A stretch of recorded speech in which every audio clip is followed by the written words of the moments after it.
আসসালামু আলাইকুম everyone, welcome my ইফরানা kitchen. সবাই কেমন আছেন? আশা করছি আলহামদুলিল্লাহ ভালো আছেন। আজ করব মজাদার সুজির হালুয়া। এই হালুয়াটা করে খেলে অবশ্যই আপনার মুখে লেগে থাকবে। একটি গরম প্যানের মধ্যে 2 চামচ পরিমাণে ঘি দিয়ে দিয়েছি, 4 চা চামচ। ঘি যখন গলে আসবে তখন দিয়ে দিব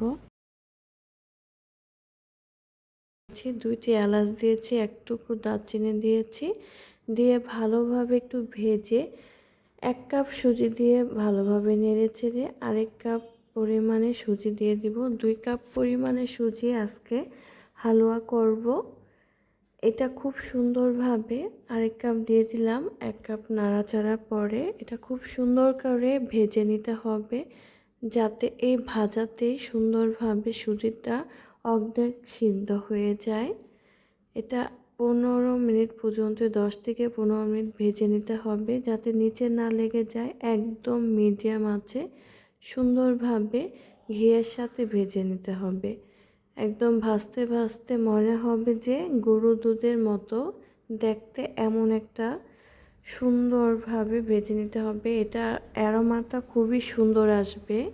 বাসায় ট্রাই করে দেখবেন, ভালো লাগবে। ভাজা যখন প্রায় শেষের দিকে, তার কিছুক্ষণ আগে 3-4 মিনিট আগে চিনি দিয়ে দিব। 1 কাপের থেকে কিছু কম, আপনারা ইচ্ছে করলে 1 কাপও দিতে পারেন। আমি চিনিটা একটু কম দিয়েছি। এটা একসাথে ভালোভাবে মিক্সড করে নিব। মিক্সড করে দিয়ে দিব স্বাদ মতো লবণ। আপনারা ইচ্ছে করলে লবণটা স্কিপ করতে পারেন, যার ভালো লাগে সে অবশ্যই দিবেন। এটা একদমই সুন্দর মতো সুজিটা হয়ে গেছে, ভাজাও হয়ে গেছে, একদম অর্ধেক কুকও হয়ে গেছে। যেভাবে ভেজেছি একদম, এখন আর এর বেশি ভাজলে নিচে লেগে যাচ্ছে। কিছুক্ষণের মধ্যে দিয়ে দিব আমি দুধ। এখানে 1 কেজির থেকে 1 কাপ পরিমাণে কম দিব। 3 কাপ পরিমাণে এখানে দুধ দিয়ে সুজির হালুয়াটা রান্না করে নিব। পুরা জাল দেওয়া ঘন করে 2 কাপ পরিমাণে দিয়ে একটু মিক্সড করে 1 কাপ পরিমাণে দুধটা দিয়ে দিব। একদম আঁচ থাকবে মিডিয়াম আঁচ, তাতে হালুয়াটা খুব সুন্দরভাবে হয়ে যাবে। এই যে 3 কাপ পরিমাণে দুধটা সুন্দরভাবে দিয়ে নেড়ে চেড়ে নিতে হবে। এখানে এক্সট্রা কোনো পানি দিবেন না। এটা খেতে খুবই মজাদার, পুরা সন্দেশের মতো লাগে খেতে। একবার করে হলেও বাসায় খেয়ে আমাকে জানাবেন কেমন হয়েছে, কতটা মজার হয়েছে। আর সুন্দরভাবে ভাজা হলে এটা কিন্তু অবশ্যই চাকা চাকা হবে না। আপনি ট্রেতে মেলে যদি কাজু বাদাম, পেস্তা বাদাম, বাদাম দিয়ে দেন, তাহলে এই সময়টা অবশ্যই মেলে নেবেন। আর আমি একটু পিঠা ঢাইসের মধ্যে বানাবো সুন্দর করে, তাই আরেকটু হওয়াবো, মানে যাতে একটু শক্ত ড্রাই হয়। আর 2 চামচ পরিমাণে গুঁড়া দুধ দিয়ে দিলাম।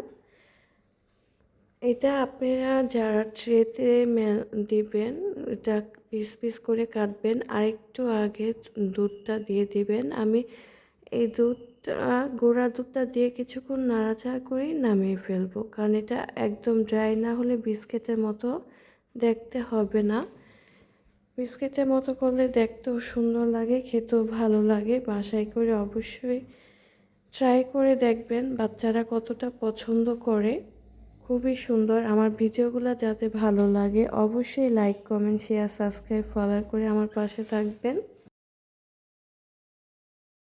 সুন্দরভাবে দেখেন, একদম আটার খামি যেভাবে হয় আমরা রুটি বেলার আগে, তেমন হয়ে গেছে। সুন্দরভাবে দেখেন পারফেক্টভাবে সিদ্ধ হয়ে গেছে। এটা খুবই ইজি একটা রেসিপি, যাতে করতে একদমই কম সময়ের মধ্যেই সুন্দরভাবে হয়ে যায়। এখন আমি মানে একদম ঠান্ডা হয়ে গেছে জাল অফ করার পরে, এখন পিঠার ডাইসের মধ্যে আমি সুন্দর করে চাপ দিয়ে দিয়ে পিঠাগুলো বানিয়ে নিব। পিঠা না, সন্দেশ না, আমি হালুয়াটা বানাবো, সুজি হালুয়া।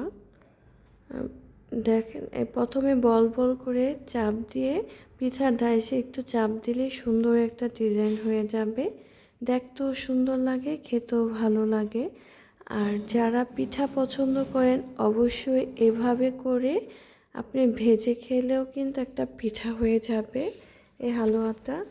আর এটা খেতে কিন্তু খুবই টেস্ট।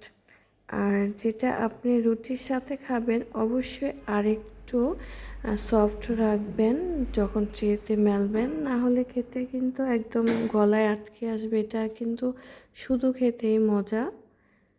বাচ্চাদের টিফিনে, সন্ধ্যার নাস্তায় বা এভাবে খেতে সবে বরাতে কাউকে দিতে হলে দেখতেও সুন্দর লাগে আর কাউকে দিলেও ভালো লাগে। সবাই এভাবে অবশ্যই ট্রাই করে দেখবেন। সবাই আমার ইফরানা কিচেনের সাথে থাকবেন। আমার সবগুলো পিঠা হয়ে গেছে, সব মানে একদম হালুয়াগুলো বানানো হয়ে গেছে পারফেক্টভাবে। বাসায় অবশ্যই করে খেয়ে আমাকে জানাবেন কেমন হয়েছে। আমার ইফরানা কিচেনের সাথে থাকবেন। সবাই ভালো থাকবেন। আল্লাহ হাফিজ। আসসালামু আলাইকুম।